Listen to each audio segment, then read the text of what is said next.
Bonsoir à toutes et à tous, bienvenue dans Libre Ensemble, votre rendez-vous de la laïcité. Ce soir, nous avons le grand plaisir de recevoir Sophie Bessis. Bonsoir.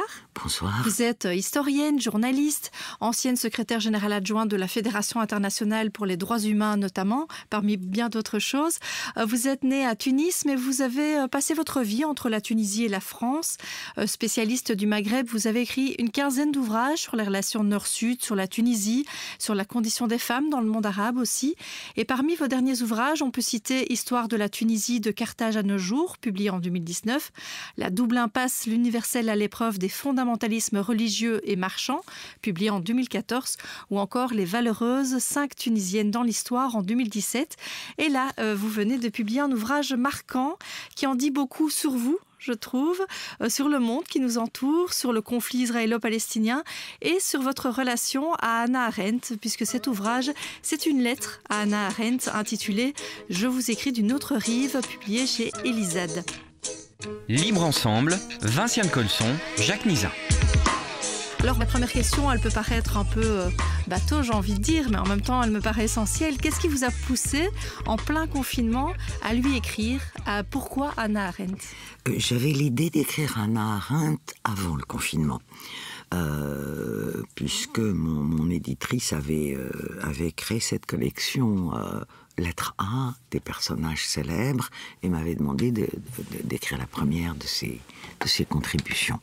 Donc l'idée d'Hannah Arendt était antérieure au confinement, mais évidemment, me trouvant enfermée dans le confinement, dans cette période où la concentration extrême était possible, parce que c'est un ouvrage très court, mais qui n'a pas été facile à écrire. Donc cette concentration extrême était possible, je m'y suis mise. Pourquoi Hannah Arendt? Hannah Arendt, je ne suis pas philosophe. Mais Hannah Arendt a dit à plusieurs reprises qu'elle non plus n'était pas philosophe, qu'elle était une politiste en réalité beaucoup plus qu'une philosophe. Mais elle est également philosophe, bien sûr. Personnellement, je ne suis pas philosophe, je suis une historienne, comme vous l'avez dit, et je ne suis pas non plus une spécialiste d'Hannah Arendt, l'ayant évidemment beaucoup lu. Mais je ne figure pas parmi les spécialistes d'Hannah Arendt. Mais Hannah Arendt, en fait, bien qu'elle soit morte en 1975, elle est née en 1906 et elle est morte en 1965, parle de notre temps. Et c'est la raison pour laquelle, aussi c'est une des raisons pour lesquelles j'ai eu envie de l'écrire, parce que tous ces écrits nous donnent des grilles d'analyse de notre temps, que ce soit au niveau d'un certain nombre de conflits, comme effectivement la question israélo-palestinienne dont elle a beaucoup parlé, sur laquelle elle a écrit beaucoup, non pas de livres, mais énormément d'articles, que ce soit évidemment, c'est l'objet d'ouvrages comme La condition de l'homme moderne, La crise de la culture, de la question de la fin d'un monde et du commencement de l'autre, et bien évidemment ses œuvres tout à fait majeures sur le totalitarisme, sur les origines du totalitarisme, sur les systèmes totalitaires. Et eh bien, on peut y prendre des outils de travail pour analyser l'aujourd'hui. Oui, c'est clair, et on va revenir sur toute une série de points que vous avez cités, mais je voulais peut-être revenir sur des points communs finalement que vous avez avec elle. Il y en a deux principaux, mais il y en a d'autres. Déjà, vous êtes juives toutes les deux, et l'exil aussi a marqué vos vies. Et alors je disais, vous êtes juive, et en même temps, c'est un des points de vue de votre livre, c'est que vous êtes juive arabe, et que c'est un des reproches que vous lui faites un peu, c'est qu'elle a une approche trop eurocentrée. Elle oublie les juifs arabes. Tout à fait. Disons que nous sommes toutes deux des juives incroyantes. Il faut le préciser, je crois. Et donc la religion n'a pas place dans nos analyses à l'une et à l'autre. Mais cette judaïté, dans des périodes historiques particulières, particulièrement tragiques pour Hannah Arendt, fait que des vies privées, des vies personnelles sont tributaires de ce qui se passe dans la grande histoire. Voilà. Et quand vous employez le terme exil, cela montre bien que des vies privées, des vies personnelles peuvent être tributaires des aléas de la grande histoire. Quand je dis de façon tragique, pour Hannah Arendt, c'est l'évidence, puisqu'elle a vécu au moment du triomphe du nazisme et qu'elle a été obligée de quitter son pays, l'Allemagne, avant d'être soumise au traitement que le régime nazi réservait aux Juifs avant de les exterminer. Alors, effectivement, Hannah Arendt est une intellectuelle européenne. Bon, après elle est devenue américaine puisque, en fait, elle a quitté l'Allemagne en 1933, elle s'est réfugiée en France, et au moment de Vichy, évidemment, elle était enfermée dans un camp d'internement, et avant que Vichy ne la livre aux Allemands, elle a réussi à fuir aux États-Unis, où elle s'est établie jusqu'à la fin de ses jours. Mais c'est une intellectuelle européenne. Et qu'est-ce qui caractérise les intellectuels européens, y compris jusqu'au milieu du XXe siècle, ceux qui appartenaient à la gauche? Il pouvait y avoir ce qu'on peut appeler... Bon, il y avait une idéologie de la suprématie de la civilisation européenne qui était générale à quelques très rares exceptions près, et à l'intérieur de cette idéologie fédératrice des intellectuels, eh bien, la gauche, ou les gauches, se caractérisaient par un regard plus empathique vis-à-vis des peuples du Sud, mais pour autant, ils ne contestaient pas ce qu'ils pensaient être une supériorité de la civilisation occidentale sur les autres. Donc Hannah Arendt est tributaire de cet habitus de pensée. Or, les Juifs d'Orient étaient des Orientaux, avant tout. Donc, effectivement, pourquoi Hannah Arendt n'a-t-elle pas tenu compte de ces Juifs d'Orient? Parce qu'ils faisaient partie de ce vaste Orient forcément inférieur à la civilisation occidentale. Et je le lui reproche pour une raison très simple. À partir du moment où on essaye d'analyser la question israélo-palestinienne, la question des Juifs d'Orient est une question centrale dans l'analyse que l'on peut avoir. Elle n'en a pas tenu compte.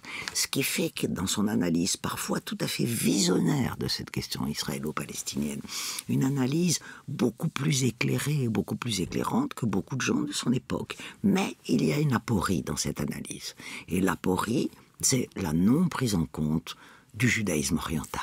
Oui, notamment de tous ces juifs qui ont été forcés de quitter des pays arabes parce qu'on les a, on leur a demandé, on va dire, de s'installer en Israël. Non, ils ont été forcés parce que je crois qu'un des axes de mon texte, c'est de montrer que le sionisme, qui est un nationalisme, bien évidemment, qui est le nationalisme juif et le nationalisme arabe, sont parfaitement complémentaires. Et qu'ils se sont toujours opposés, bien évidemment, mais que les nationalismes ont tous une matrice commune. Une matrice commune, c'est-à-dire la création de peuples supposés devoir être homogènes, le peuple juif d'un côté, l'arabité de l'autre, homogène, avec un refus, une peur obsidionale de l'altérité. Et donc le refus de l'autre. Tout nationalisme, et c'est là qu'Hannah Arendt nous apporte des outils d'analyse extrêmement intéressants, dans la mesure où elle a beaucoup étudié les nationalismes, parce que c'est une des matrices des totalitarismes, les nationalismes d'abord, incontestablement, et que c'est une antinationaliste. Et ça nous rapproche. Je suis une antinationaliste. Cela ne veut pas dire, faire très attention, parce que beaucoup de gens confondent cela. Lutte de libération nationale et nationalisme, c'est pas pareil. Toute lutte de libération nationale est légitime. Elle est nécessaire historiquement, bien entendu. Mais le nationalisme, lui, est une idéologie. C'est pas la même chose. Donc elle est antinationaliste, comme moi, dans le sens où nous récusons ce type d'idéologie qui est porteur d'un refus absolu de l'altérité. Donc d'un côté, le sionisme avait besoin, pour construire l'État d'Israël naissant, de ces juifs orientaux, dans la mesure où le prolétariat juif européen avait été exterminé, avait été gazé par les nazis. Il n'y avait plus de prolétariat juif européen. Le seul prolétariat qui existait encore, c'était les juifs orientaux.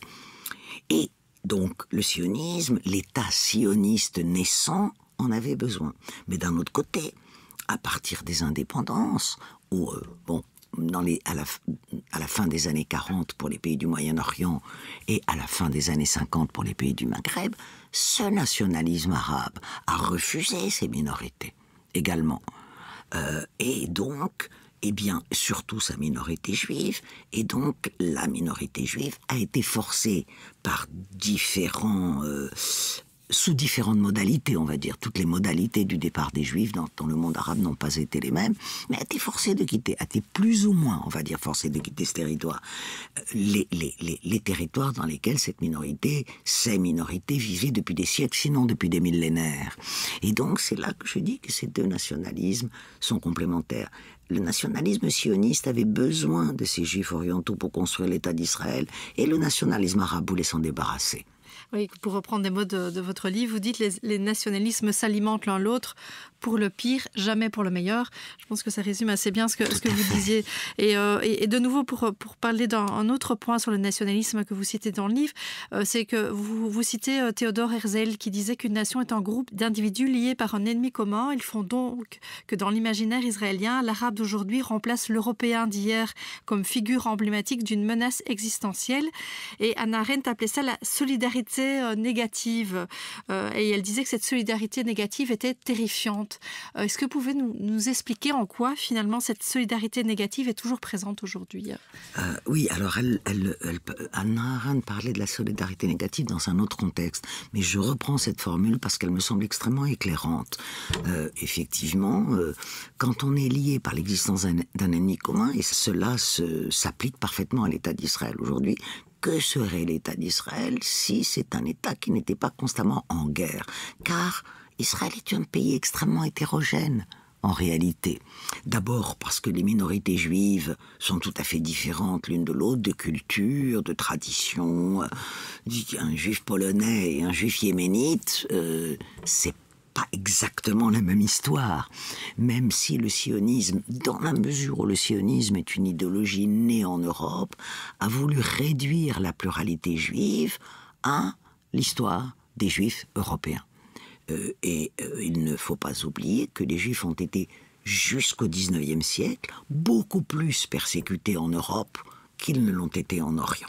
Ça ne veut pas dire qu'ils n'ont pas été discriminés en Orient, certes, toute minorité est discriminée. Mais si je prends l'exemple de l'Empire ottoman, toutes les minorités avaient à la fois des droits, parce qu'on est dans des sociétés à statut, et à la fois, évidemment, souffraient de discrimination. Mais elles étaient moins importantes et moins sanglantes, en tout cas. En général. Donc, l'État d'Israël aujourd'hui est, d'une certaine façon, lié par cet ennemi commun qu'est l'arabe, dans la mesure où il s'agit d'une société hétérogène, avec une pluralité politique et idéologique extrêmement importante, même si aujourd'hui l'extrême droite est majoritaire, malheureusement, en Israël, et que donc ce nationalisme, cet hyper-nationalisme, qu'il soit laïque, ou qu'il soit religieux, mais il se rejoint dans cet hypernationalisme, est un ciment, mais cet hypernationalisme a besoin d'un ennemi. Tout nationalisme doit créer de l'ennemi.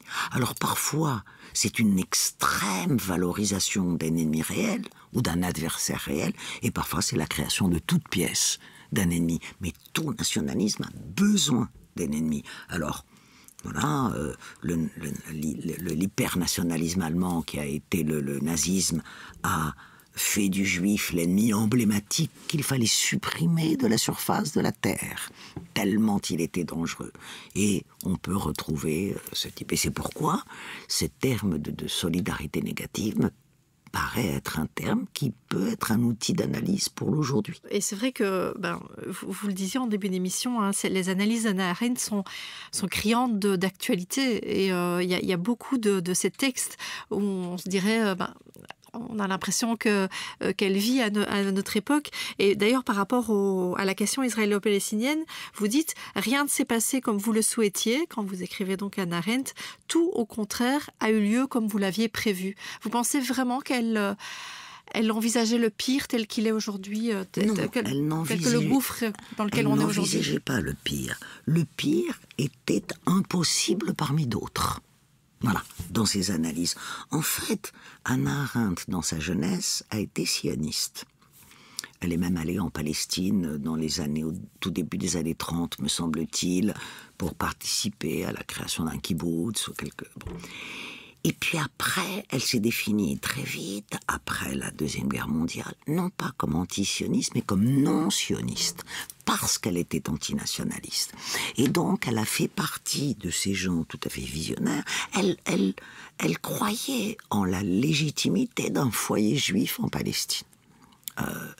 Mais non pas en un État juif. Donc il y a déjà cette première différence.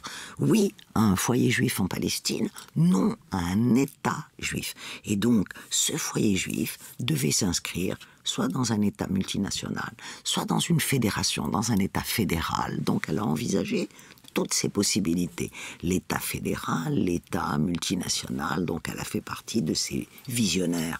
Il y en a eu du côté juif, il y en a eu du côté arabe, qui étaient prêts à la négociation pour voir quelle forme pouvait prendre l'inscription d'une minorité juive dans cet espace moyen-oriental. Cet espace palestinien, plutôt, on va dire, hein, cet espace palestinien.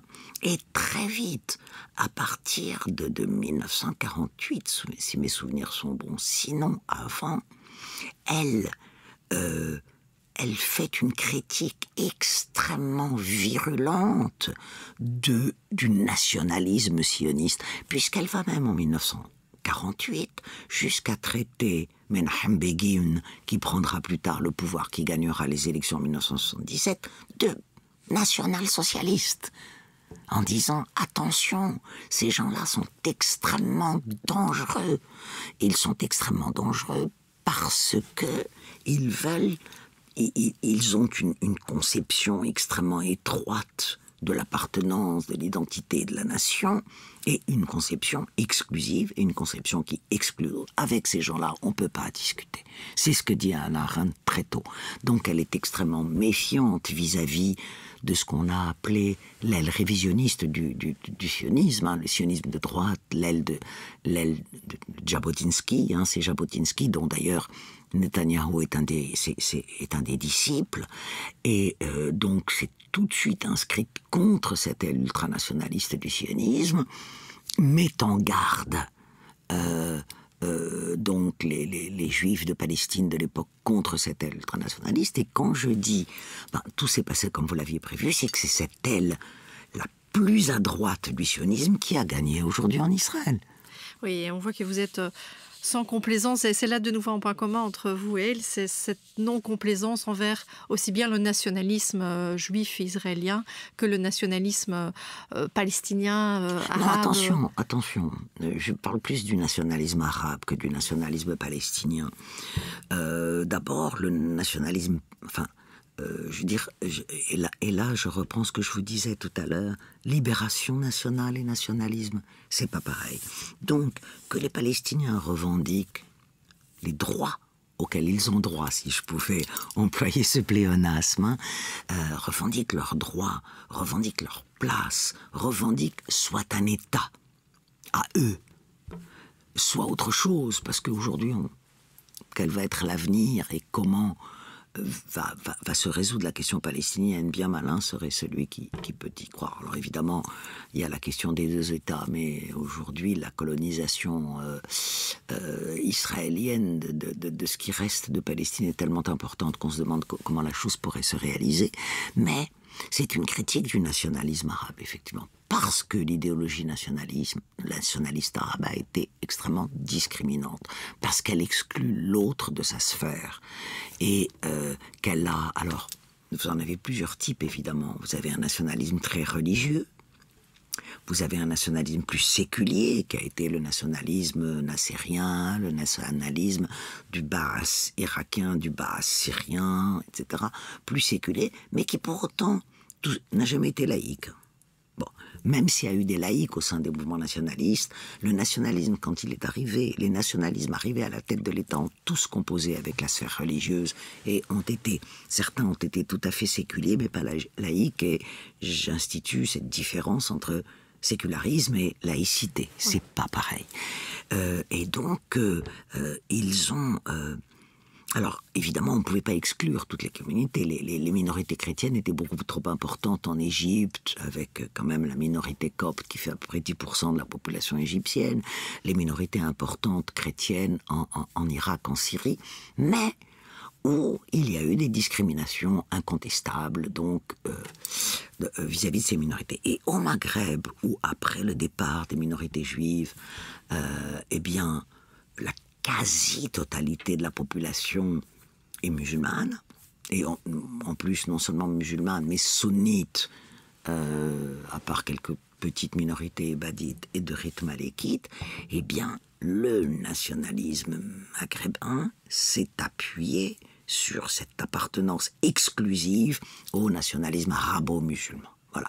Donc, on est arabo-musulman et rien ne doit polluer cette appartenance arabo-musulmane. Alors, au Maroc et en Algérie, c'est évidemment plus difficile parce qu'elle est berbère. Et qu'ils n'ont pas forcément envie d'être arabes. Et à peu près démographiquement parlant, à peu près le quart de la population algérienne est berbérophone, et près de la moitié de la population marocaine est berbérophone. Donc il a fallu faire... Les régimes qui étaient nationalistes arabes au départ ont été obligés de faire avec la réalité berbère.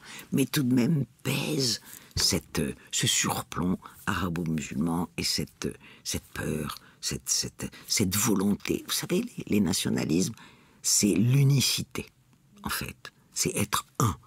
Voilà. Et être un, c'est le contraire de l'humanité. Voilà. L'humanité, elle est plusieurs. Alors, je voudrais passer à un autre sujet. Je disais, vous êtes tunisienne, franco-tunisienne, et cette année, on célèbre les 10 ans de la révolution du jasmin, donc la révolution tunisienne qui a abouti à la chute de Ben Ali le 14 janvier 2011. Alors, déjà, peut-être, quel souvenir est-ce que vous gardez de cette révolution, vous ? Alors ça, ce sont les Européens qui l'ont appelée révolution du jasmin. Hein. C'est un nom tout à fait européen.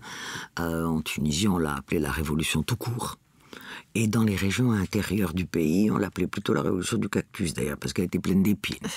Bon, quel souvenir. Moi, j'ai été à Tunis le 14 janvier 2011, et j'ai fait la manif, évidemment.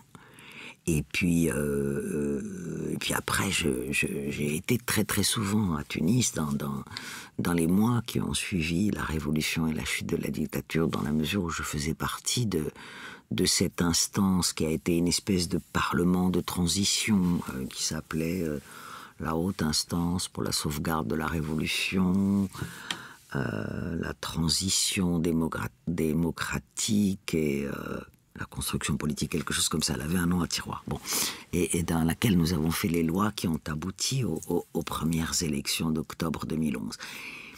C'était, vous savez, il y a des moments dans la vie qui sont des moments de grâce. Alors, il y a eu des épisodes pendant le mois, disons, qui a précédé la chute de Ben Ali. Il y a eu des épisodes tout à fait tragiques, il y a eu des morts, il y a eu des blessés, parce qu'au début, la répression a été très importante. Mais disons qu'à partir du 14 janvier, même s'il y a eu des événements politiques préoccupants, mais il y a eu un moment qui a été un état de grâce. Ce moment révolutionnaire qui a été un état de grâce où, eh bien, nous avions l'impression que tout était possible, que une ère se terminait, qu'une autre commençait, une autre s'ouvrait de façon extrêmement importante. Et c'est vrai que beaucoup de choses ont été possibles durant cette période de transition, même évidemment s'il est normal que le principe de réalité nous ait rattrapés très vite. Mais oui, parce que j'allais dire, 10 ans après, j'ai l'impression quand même que la désillusion est énorme, et notamment chez les jeunes. On voit qu'il y a beaucoup de jeunes qui fouillent d'ailleurs le pays. Est-ce que du coup, pour vous, ça veut dire que c'est un échec total, un échec partiel, ou parce que c'est la réalité qui fait que il y a des concessions à faire et que tout n'est pas parfait dans une démocratie? C'est un peu tout ce que vous dites. C'est-à-dire que d'abord, beaucoup de Tunisiens et de Tunisiennes, essentiellement dans les couches populaires, ont pensé que la chute de la dictature, la révolution, allait résoudre du jour au lendemain tous les problèmes. Alors évidemment, ça n'a pas été le cas. On n'est pas passé de 16% de taux de chômage à 0% de taux de chômage. Au contraire, le chômage a plutôt augmenté. Il en est aujourd'hui à peu près 18% de la population d'âge actif, ce qui est énorme. Et surtout que si on désagrège ces données sur le chômage, ce sont les jeunes qui sont...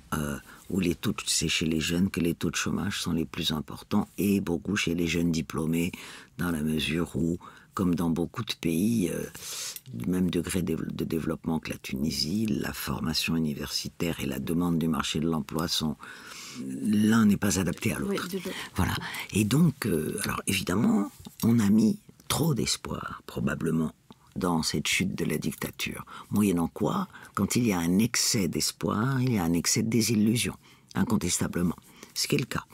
Mais également, il y a des facteurs beaucoup plus immédiatement politiques qui permettent d'expliquer que 10 ans après, la situation de la Tunisie soit loin d'être brillante.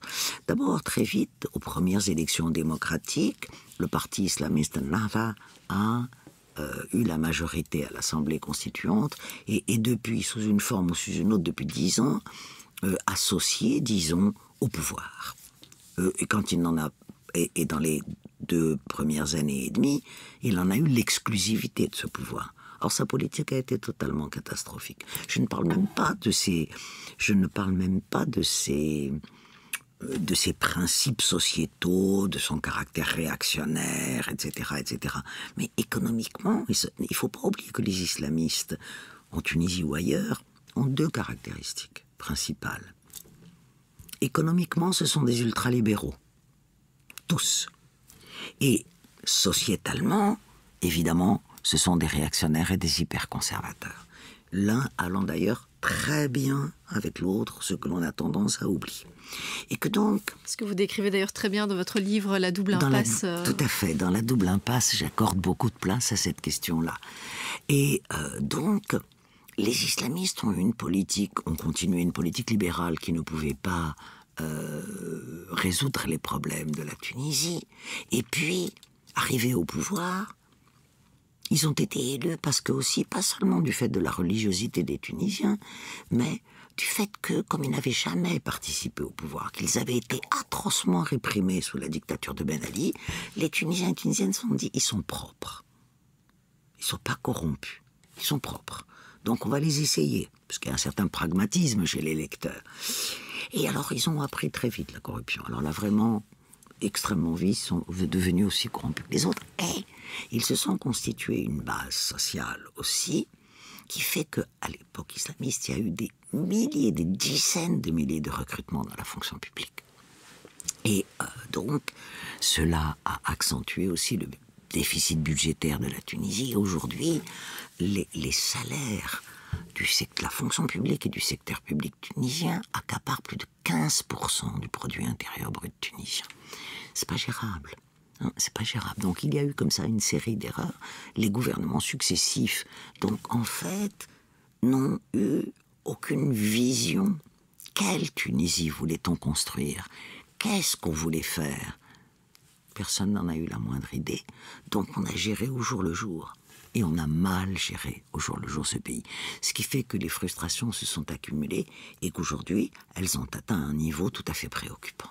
Alors Sophie Bessis, on arrive à la fin de l'émission. Je voudrais juste peut-être citer Hannah Arendt, une citation d'ailleurs que vous reprenez dans votre ouvrage, je vous écris d'une autre livre, Lettre à Hannah Arendt. Et c'est une citation tirée de Eichmann à Jérusalem, où elle dit « La leçon de ces histoires est simple et à la portée de tous. Politiquement parlant, elle est que dans des conditions de terreur, la plupart des gens s'inclineront, mais que certains ne s'inclineront pas. De même, la leçon que nous donnent les pays où on a envisagé la solution finale est que cela peut arriver dans la plupart d'entre eux, mais que ça n'est pas arrivé partout.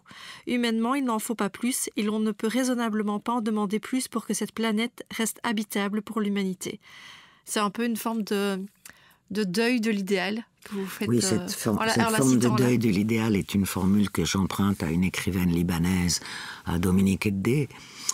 Non, pour moi, cette phrase d'Arendt est absolument essentielle parce que elle dit les contradictions de l'humanité. En fait, qu'est-ce qu'elle dit, cette phrase d'Arendt? Tant qu'il y aura des gens qui résisteront, même s'ils sont minoritaires, tant qu'il y a des gens qui ne s'inclineront pas devant la terreur, même si la majorité s'incline devant la terreur. Et on sait très bien qu'en Europe, les majorités ne se sont pas battues contre les régimes fascistes, et qu'aujourd'hui, malheureusement, il y a des dangers qui ne s'apparente pas encore entre deux guerres, ne soyons pas plus pessimistes qu'il ne faut l'être, mais enfin des dangers réels, mais que certains ne s'inclineront pas, c'est un hommage qu'Arendt rend à la résistance. Eh bien, c'est avec ce bel hommage à la résistance que se termine notre émission. Merci beaucoup Sophie Bessis. Donc, je rappelle encore le titre de l'ouvrage « Je vous écris d'une autre rive », Lettres à Hannah Arendt, publié aux éditions Elisade. Donc, un livre qui vient de sortir et qui est très intéressant pour vous découvrir, Hannah Arendt ou la redécouvrir et avoir un autre regard sur des sujets vraiment d'actualité. Merci à vous. Et merci à vous de nous m'avoir invité. avoir suivis. Une très belle soirée à tous sur La Première.